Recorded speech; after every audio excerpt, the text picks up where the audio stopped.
Bum bum bum bum badum badum. Bum bum bum bum badum badum. Just chat with Uncle Dominic. Hi.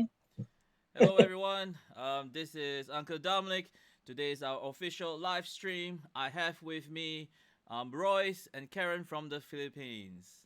All right, so Hello. we have another guest coming, but right now she hasn't showed up yet. So yeah, so let's start. Let's start. Of course, we don't want to do it too late. So let's start. So I'm Uncle Dominic again. So today's just chat with me. Our topic today is how do we cope with stress and what kind of advices and tips can we give, right? Before we go there, let's introduce ourselves, okay? So Royce and Karen, could you introduce to us a little bit about yourself? So we are the De La Cruz couple. All I'm right. Royce. She's Karen, obviously. And we're happy to be here. Thank you, Dom. Dominic actually is one of our good friends. Actually, he went to school with Karen in Hawaii. And we're friends from church when I was assigned to labor in Taiwan as a missionary. So yeah, so we're connected, the three of us. Yep. And we've seen each other a couple of times in Taiwan. And I'm actually right now, I work for a global pharmaceutical company. I'm the head of Employee Central, of basically HR Okay. for the Chinese markets. Okay. And my wife, Karen, is an instructor in a global university called BYU Pathway. Okay. So you pretty much introduced Karen and she didn't get to say anything. Yeah. Yes. Oh, she can introduce herself. Yeah, it's true. It's kind of like a small world, right? Like it's been like Yeah, it's like ages I was in Hawaii, and then just in a small island, Royce came and and then we just seem somehow connected. It's like, oh, this is my wife. And I was like, what? I know Karen. I was like, is that Karen? Is that Karen? Yeah. I was like, oh my gosh. It's like we have so much connections, even though it's just what do we say? Just very small world. It's big. Well, I say it's a big world, but it's like a small world, right? Yeah, Yeah. true. Well, I'll let Karen introduce herself. Oh, okay, okay, okay. well, hello everyone. So my husband already told you that I went to college with Dom. Right. I attended Brigham Young University, Hawaii. I graduated in 2004. Currently, I am in graduate school. I'm in my final semester in August. I'll be finishing my postgraduate degree in language and literacy education. I'm also teaching BYU Pathway Connect Worldwide, and I'm Wow. also teaching our kids. Wow, wow, Yes. wow. So are you 4 years. teaching by 4 using years now. online? Are you teaching using online to teach? My kids. No, I mean like BOU pathway, like you're Yeah, teaching it. So, I teach online, all right, and how it's does that work right now with the online teaching? it's asynchronous, meaning we don't have to be on this. I don't have to teach together live, with the students. My students come from different parts of the world, which is so cool. It's just like BYU Hawaii all over again, meeting different students from different parts of the world. So I would just, give them instructions like what to do for the coming week, and then they'll do their thing, do their project, do their assignments, turn them in, I'll check them, and keep track that they'll finish stronger by the end of the semester. That's true, right?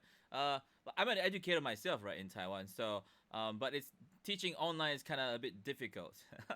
It's kind of hard to get them to the children to send their homework or the students to send their homework. There's gotta be like easier way to do it, but somehow I haven't found an easier way to do it yet.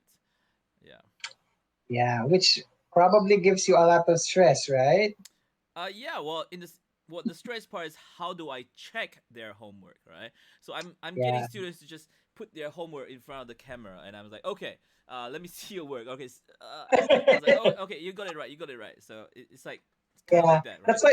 why we're really happy you invited us to talk about how to cope and deal with stress. And yeah, we'd be happy to have this discussion with you and your viewers. Excellent, So we're really excellent. honored to be here, Dom. So let's start it up, all right? Let's start it up. Yeah. I want to start off with a quote, just to help us get going, right? For how to deal with stress. Okay. So this is by Steve Maraboli. He wrote a book called "Life, the Truth, and Being Free." Okay. So this is what he said: Forget yesterday. It has already forgotten you. Don't sweat tomorrow you haven't even met. Instead, open your eyes and your heart to a truly precious gift today. And so I'll say it one more time. Forget yourself. It has already forgotten you. Don't sweat tomorrow you haven't even met. Instead, open your eyes and your heart to a truly precious gift today. And so I think this quote is, forget the past. Remember the present, and the present is like a gift, right? And so Yes. Mm-hmm.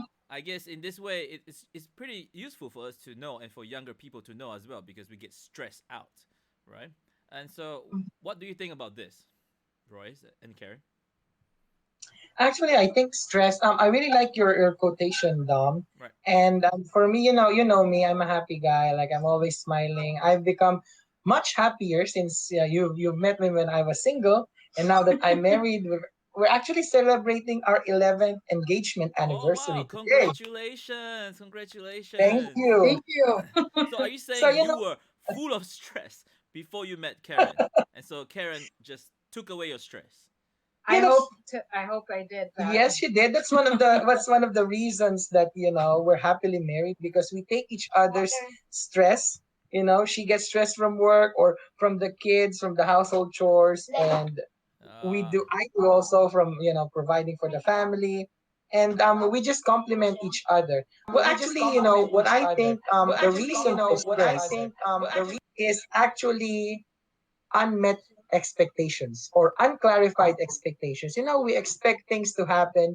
We expect people to act a certain way and then they don't. Promises are left to be are broken. Commitments are not met. So sometimes I think as we go on in life, these little things are the ones that really give us stress, and it takes a lot of skill and practice to be emotionally stable, to think in the long term, because all these little things, the stressors in life, once we take life in a longer term view, then we'll probably calm down. And um in Taiwan, they say, the Taiwanese say, "Huahit ho." If you're happy, that's good. So that's something that I live by. You do things that make you happy, and that actually helps a lot with the stress. um you know I guess Karen can add to that. Well, with the past, sometimes we have the tendency to beat ourselves up, just because, oh, I should have done this, I should have done that, but there's right. Yeah. nothing you can do about it. So Yeah. all you have to, all you have to do is just let go of it and move forward, and you know, look, have a self reflection and see what we can do better. And when we look forward to the future, we get so anxious that we have, most especially during the time of this pandemic, we have so many things we worry about, and so anxiety is getting the best of us. But we just have to take things one step at a time. It's okay to move for look forward, but not too much, because it will cause so much anxiety, and then it will just end up being stressed. So Right. it's okay to to few like, it's just like saying, the English saying of take two steps forward and then take one step back. Mhm. I do hear lots of people by saying that like we just forget about tomorrow, right? Keep moving on. But there are people who are like, but you don't understand me, like the things I'm experiencing. How can you understand that and move on? And so how do we say to that when it comes to that? Like we can tell them, forget about the past, but Mm-hmm. they're saying, but the Yes. past is important, right? So it keeps me where I am. So how do we move past that?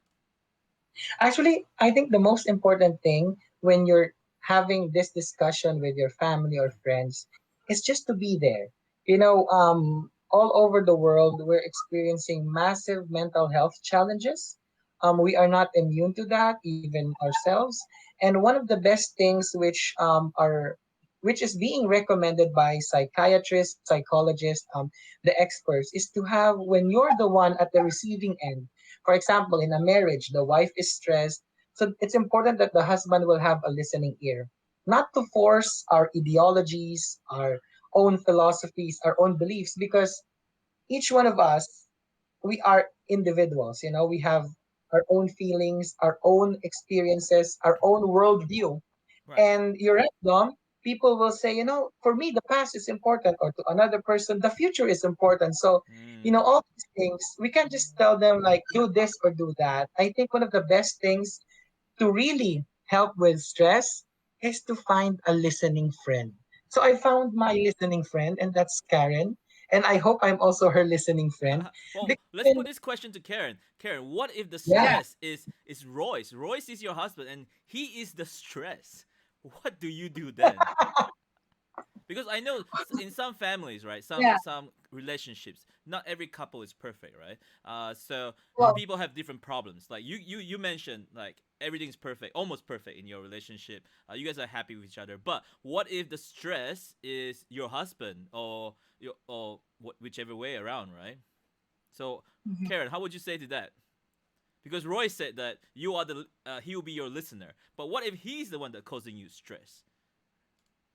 Well, in any relationships, whether, marriage or among, or family, I always believe that, open communication is the key. I mean, I'm not the type of person who would just, shrug it off that, oh, it's okay, I love him, I can get through this, and then one day you'll just explode and, tell him everything, that this is what I hate about you, and now you're causing so much stress. To avoid that, and to avoid that, I would just tell him up front, you know what, Okay. So you're don't such keep a it hey. bottled up inside ourselves, right? So we Yeah. should yeah, just we've learned the art of being frank and honest. I guess that's one of the things that really help keep a relationship alive. It's just being honest. I don't like this. I don't like that. You Just make me be feel, upfront, yeah, right up just front. being honest. Because if you love each other, and then there won't be an issue, because you'll hear each other out, and which actually saves a lot of time. right. And I really stress. like And that. Like stress, hear and each other stress. out. That's pretty good. Hear each other out, because sometimes we talk too much, right? We should like you Hmm. said, stay still, listen, right? Listen to your spouse or listen to someone, right? I guess that's very helpful. And there's another tip I'd like to share to our viewers. Okay. When you're listening to your wife, or your wife is listening to you, get something to eat. Food is a good social lubricant. You You get know, bigger when like me. I get Tell. bigger if I stop and eat every time, right? Oh, I'm now you can stressful. Let's go eat. You know. no, when you're listening to your wife, or your wife is listening to you, it's nice to talk and have some, like, healthy chips or some tofu. We like tofu. We miss Oh, I love stinky that. tofu Yeah. of Taiwan. Stinky tofu in So Taiwan. tofu. Yes, I love those. Love those. It's amazing. But it's kind of difficult right now because of the COVID-19, right? There's food like those we can't even get them anymore because they're Mm. usually at the night markets and you can't go to the Yeah. night market. So it's it's a problem there. Okay, so I was looking up way earlier. Someone was saying like there are 10 ways to deal with stress. The best 10 ways. All right, so I'll just read it out the 10 of them. Right. So the first one is exercise. Right. Uh, Second is relax your muscles. Deep breathing. We actually mentioned that earlier, like slow things down. Eat well. Yeah. That's what you just mentioned. Eat well. Yes. Slow down. Fifth one is slow down. Six, take a break. Pretty similar, but take a break. Mhm. Seven, make time for hobbies. Right. Hmm. Eight, talk about your problems, and you mentioned that being frank about it, right? Yeah. And number nine is go easy on yourself. And 10, eliminate your triggers. Okay. Uh, so I really want to focus on the number seven one. Make time for hobbies, right? Do you guys actually make time for hobbies? Oh yes. No, Oh in yeah. fact, if we are we're actually not in our house right now, because we had to visit our family members. If we are in our house, we'd actually show you our hobby. Karen and I, we share Yeah. this love for toys. We have a large collection of Funko Pops. Our Oh, goal is, Funko it Pop. will almost Funko Pop. Funko Yep, yep, Pop. yep. I think he's asking Which which kinds? kinds. Actually, They range anything. from, Harry Potter to 90s show to 90s like Friends Yes. Right. to 90s. Backstreet Do you Boys. Yeah. collect all of them or do you collect a specific Yeah, ones? we collect all of them. We're running close to 100, I think. Yeah. And so each payday, we give ourselves our pay before buying Each groceries. Of payday.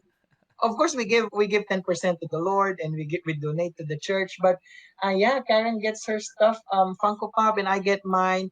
I actually have a lot of Avengers stuff, not Funko Pop, like the real Marvel's Legends. I have unopened ones, and that's Like something that action figures, action figures, yeah, Action that's figures. not just something that Funko we Pop. love.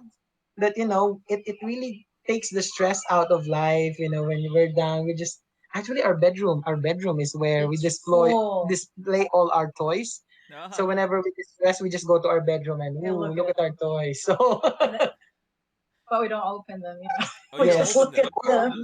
them. they're actually investments. So someday when we pass on to the next life, our children can sell them for big money. You know, So that's what I said when I was younger, when I was collecting comic books, and then I kept it for almost 20 over years, right? And then I went to a Right. shop in Australia. I bring my whole box in. I was like, I need to get rid of this. So it was only 60 Aussie dollars. That's all. I was like, what? That No. little? I mean, no, 20 years of saving. I would have thought that this would be like thousands of dollars, worth of yeah, comics, but we just need to get it's lucky like with. so Actually, the first editions are the ones that sell really, really Or well. limited actually edition. most of my Yes. comic books are first edition, but they are not Oh, popular. That is the thing. They're not like the Mhm. Avengers or whatever, right? Like whatever the mainstream like supports it and Right. brings up, right? Okay. Mm-hmm. Um, let's go to the next one, right? So there's 10 steps I mentioned, 10 things, right? So there's one more. Like you talk about hobbies already. There's Mm-hmm. one that says go easy on yourself, and you mentioned that every month you take part of your salary to buy things or like your Mm-hmm. funky Funko Pop, right? What's it called? Funky Pops, right? To Funko Pop. Yeah, Funko Pops. To that's one thing. All right. So what about the tenth one? It says eliminate your triggers. So I guess in this ways we gotta figure out our trigger, that things that make us stressful. All right. So Mm-hmm. how do we find it and how do we eliminate it? Let's say it's for younger people, younger viewers out there. Like we are getting pretty old, so I'm 40 now, right? Yeah. And so the younger viewers are young people who they need to well, they get stressed, but how can they Mm-hmm. eliminate it? How do they know it's actually stress? All right. And so Yeah. Karen, you're an Mm-hmm. educator. So what is your perspective on this? Well, I'm a graduate student, and at the same time, I'm also an online teacher. What I usually do in my schedule is to set mini goals. Like if I am in graduate school, well, when I'm in graduate school, there are so many readings, and I know I have a set deadline of, I set a deadline for myself that I should be able to do all these readings and check on my students' assignments, say in 5 days.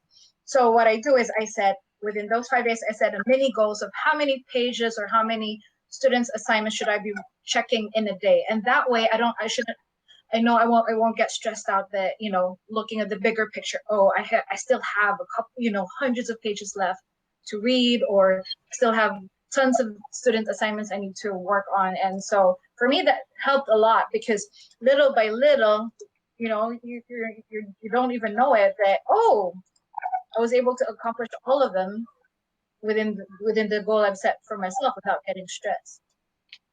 yeah. Right. For the young Okay. for the young folks, that's really good advice.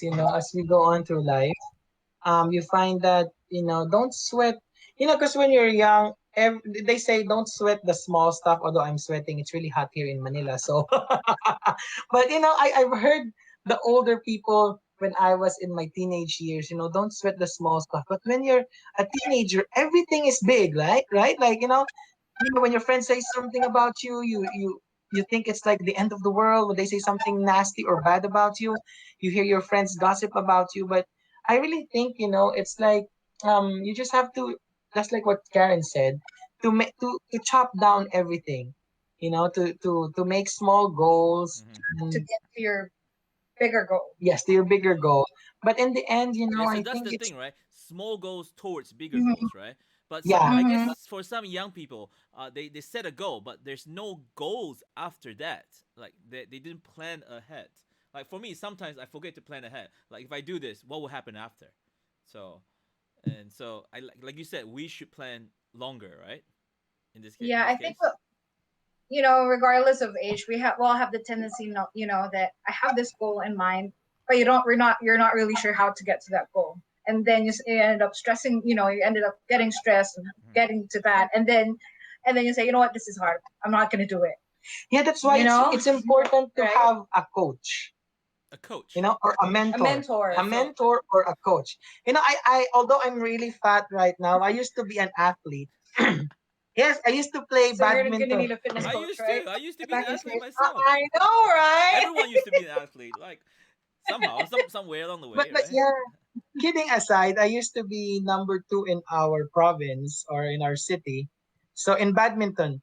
So I used to Badminton. play competitively for All the right, school. nice. So in high school. But you know what? You always see coaches like even if it's badminton, like why do you need a coach? You're the only one playing. You know, it's not like a team sport. But the coach is there to push you and to help you get through the hurdles or the challenges that you will face. Because yeah, I think it's really important for young people to have a mentor. It can be your parents, a teacher, a trusted adult, or it's normally someone with more maturity than you that you can look up to, like a big brother, an Mm, older cousin, because having a mentor will help you maintain, you know, the proper perspective when problems come, and problems will come and will stress you. So you know it will guide you to a better point of view in life when you have a mentor, you know, somebody who can coach you, who'll be there to guide you. what do you say about right now? Like this is a what do we say? An online society, right? Everything is online, and there are people who are advertising themselves as life coach or self health coach or Yeah. mentors. You Right. actually have to pay money for those things, right? So, would you Mhm. recommend the young viewers or viewers out there that will actually seek this self health coach or mentors? Is it worth it to pay this money amount of money? I don't know how much do they cost, but you know, would you say that? Actually, I do not recommend them, you know, because when you're a mentor, you're not supposed to earn money. You know, because a mentor in a life of a young person is someone who is invested and concerned about you. Because Hmm. if you're paying, that this is just my personal point of view. You know, I listen to great mentors, and I know they have paid programs, but you know, if you're a young kid in your teenage years or early 20s, you should look for a mentor that's invested in you, that's interested in how you will turn out later on in life. Because you know, yes, I mean, not to degrade the self-help industry. I Hmm. think for a young person to really reach his or her own potential in life, someone needs to be there. You know, someone needs to be there who's really invested in you and who really cares about you, and that's something should be close to you, close in your circle, in your family, in your friends, ideally in your family. You know, that's what families are for. Ideally, It right? can, But yeah, I wouldn't say like every family has perfect mentors, right? What if yes. the Mhm. younger viewers out there they found a wrong mentor? Like, how can they know it's wrong or how they know it's right? So, it's difficult, right? Like It I'm is. old, so I can differentiate between right and wrong. But of course, at certain times, younger people, how can they tell? Karen. Too tough question for Royce, right? So throw I it to know. Karen. Throw it to Karen. Karen, do it. Well, it's that's why it's important that it's somebody that they really know and somebody they really look up to. It's not just some random person that, hey, can you be my mentor? And I'm sure the community, that's where the community comes into play. If family, if it's not very ideal for some young, for the millennials to have a family as a place of refuge, there's Mm. a community, and there. For one, if I were in that situation, I would definitely go to like my teacher or a guidance counselor. I can actually You tell know, you a story about my own journey because yeah, actually, I want to echo what Karen said, that Sure, let's you keep will it story always have short. some, Not yeah, 2 hour really long short, story. really short. Actually, I'd like to echo what Karen said. In your circle, there will always be someone more mature than you who cares about you. Find that person. If you're a young person, you don't need to pay self-help coaches, you know. Find someone in your circle who knows you and whom Mm. you know cares about you. You know, it can be a parent, it can be an uncle, a big brother, someone in your neighborhood. You know, I think one of the reasons you can tell that someone is actually after your own good or for your own welfare Hmm. is when they are really blunt with you. You know, Okay. when they tell you like you did something bad. That's hard to admit, but that's something you have to learn as a young person. That sometimes when you feel that an older person or an adult is keeps on nagging at you, sometimes they're the best coach or mentor that you can have. It's up to you how to build Yeah, that we relationship. brought There's up no another formula. special word, nagging, right? Yes, So young yes. people tend to listen to every advice as nagging. Like they tend to like, oh, this is you're nagging me.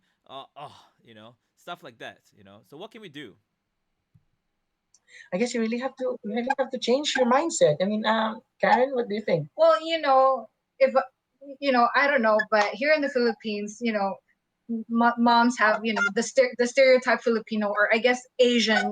We have the stereotype of moms are equal Strict. is equals to nagging.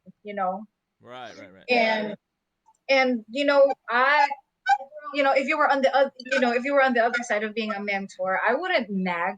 I would just lay lay out everything, but just be a friend. Mm. Yeah, Being actually, a friend, that's not that's true. not to be not to nag, because people will listen to you more if you don't nag anyway. Same True. with our kids, you know. Yes. So that's, I guess Even if you're even if at work, that's really up to would you the listen to a nagging boss? that's true. That's true. It's really up to the older generation to be more friendly, I guess. But the story I was referring to echo the sentiments and the ideas that Karen has mentioned, is when I was young, I did not have a male mentor, or because of male model in my life, because my dad passed away when I was 7. All My right. younger So brother sorry was about 6. that. It's okay, Dom. Like, we believe that families are forever, but that's helped the family cope up with the stress, Mm-hmm. having something to believe in, that in the next life we'll be together. But something I noticed is that God puts people in my path as I grew up, who were neighbors, teachers, who were really kind to me. And I knew that they wanted me to be the best version of Royce. I can just Mm. feel it. Sometimes they would really get mad at me or tell me that I did something wrong. But Mm-hmm. what they did, that's really, I guess this is more for the older generations. That's just like what Karen said. When you really reprimand a younger person, it's best to show them that that they have not failed, that there is hope. Because when you give someone, it's like, when you tell someone that they've done bad things, that they need to change, it's useless if you don't give them hope, because you're the person who actually helped them realize that they're on the wrong path in life. And it's I guess it's normal to think that, since you're the one who has helped this younger person understand that what he or she is doing is wrong, it's also your responsibility as the mature one, the adult, to guide them into the right path by being someone who gives them hope, that there are second chances. And that has really worked out really well for me. Oh, So, that's good. That's good. I like that. In some cases, right? Young people tend to, how do we say, use gaming society. They go on games, right? So they watch YouTubes, true. and so what happens when they get mentors from those kinds of places, right? And so, of course, we can't tell what kind of mentors they are getting from the gaming society. Could be a good one, could be a bad one, right? So, Yeah. uh, how can the young viewers that we have, how can they differentiate between that? Like we can see like real people, so we can kind of tell who's a good mentor. But what if it's from the online society, like gaming society for once, right? Like they go on YouTube. Young people go on YouTube. Yeah. They watch these videos or whatever they see. The most popular around right now in Taiwan would be the Minecraft society, right? So people watch Minecraft. So Mhm. what they learn from there, it could be something bad or could be something good. So how can we tell our young viewers that we should they should they could how do they find out? How can we help them to find out in this case? Actually, I think in this case, Dom, um, the parents have the primary responsibility in molding the minds of their children. It's the course of nature. Sometimes people believe in God, sometimes they don't, but it's normal. You see it in the animal kingdom. The lioness and the lion, they will teach their young cubs to hunt. They will Right. teach them which food to eat. Mm-hmm. You learn this in biology. Some chickens or birds just know that this kind of plant is poisonous, this is not, and it's because of the parents. They taught their children. here in this case, because when young minds are bombarded by ideas, that they cannot differentiate which is good for them, which is bad for them, it's really crucial that the parents have actually trained them since birth how to view the world. And it goes, I'm actually a communication scholar. I've studied communications, the way we view messages. So it's easy for me to understand truth and error. I love philosophy. I studied in the best university in the Philippines, and I've taken a lot of philosophy classes, and also mastered the way people communicate truth. And so for me, it's like second nature to know which is, especially right now in this day and age where misinformation, or some people call false Fake news. fake news Right, abounds, right, right? It's easy for me to spot which is true, which is not, but for an untrained mind it will be very hard, I come to my point that the parents really have the responsibility to mold their children's minds, to give them the direction that they need. And sadly, it does not happen to every child. We have a lot of children. We know a lot of kids in our neighborhood who cannot distinguish right and wrong, truth from error. And yes, and this adds to all the stress that they're experiencing as they go into their teenage years, into early adulthood. They don't have their path in life. And it's the parents' job, just like the lion, teaching its cub, its child, that, right. we're supposed to eat the antelope. Try not to eat the elephant because the elephant might, crush you if you're only one. You need to, That's a good analogy, right? Yeah. right? So I think that's where we come to the point of parents being the most important factor in terms of a human being's worldview. Okay. Well, Royce and Karen, thank you for your time. We're actually almost at time right now. But I want to leave with this last quote. This is by Shanti Deva. It's from the Buddha scriptures. It Hmm. says, "If the problem can be solved, why worry? If the problem cannot be solved, worrying it will do you no good." Right. So one more time. Yes, If the problem can be solved, why worry? If the problem cannot be solved, worrying will do you no good. And so that's true. I like to end it with that. So I feel like for younger viewers and for older people like us, sometimes we worry too much about some problems that we cannot solve. And so we should actually, move on and let it go by, right? Even though it's Yeah. whatever. But so in this case, we need to think positive, see bad things in the opposite light, right? So I have a Yes, and just friend that relax. I talked to a chat with a friend recently. I mentioned um, in my life we need darkness so I can see the light. All right, Right. Yeah, but he that's told true. me no, Dominic, no. You need the light so you can shine through the darkness. So I was like, whoa, it's a That's whole also true. profound thing, right? You need the light to go through the darkness. So it's different. You see what I mean? True. Like we always had this Yeah. mindset that we need darkness, we need bad things to happen in our life so that we can understand the good things. But he told me and he made me think differently by saying, we need the light. We are the light so that we can go through the darkness. All right. So, yeah, that's it. Do you have anything to add for today's show? Well, no, just thank you for inviting us. I know I talked a lot. Maybe Karen wants to add something. Well, to avoid stress, you really have to gauge, is this something that I should be worried about? If the answer is no, then don't stress on it. Yep, yep. Yeah, that's my parting Sim- word. Very simple point to it. Very That simple. it's true. Yep, it's true. Well, I want to Yeah. thank Yes. you, thank you, Karen and Royce, again for Well, participating in thank you for today's having us. Just Chat with Uncle Dominic. Maybe next time you can come on again. Welcome. And to all our viewers out there, please follow us and like us for future Just Chat with Uncle Dominic. There's another show coming up this Saturday at 9:30 in the morning. So those streamers followers can like us and watch the video. Well, that's it. Thank Goodbye. you, Thank Dom. Thank you, you. Dom. Goodbye, Hope Bye. to see you everybody. again. Thank you. Bye. Goodbye.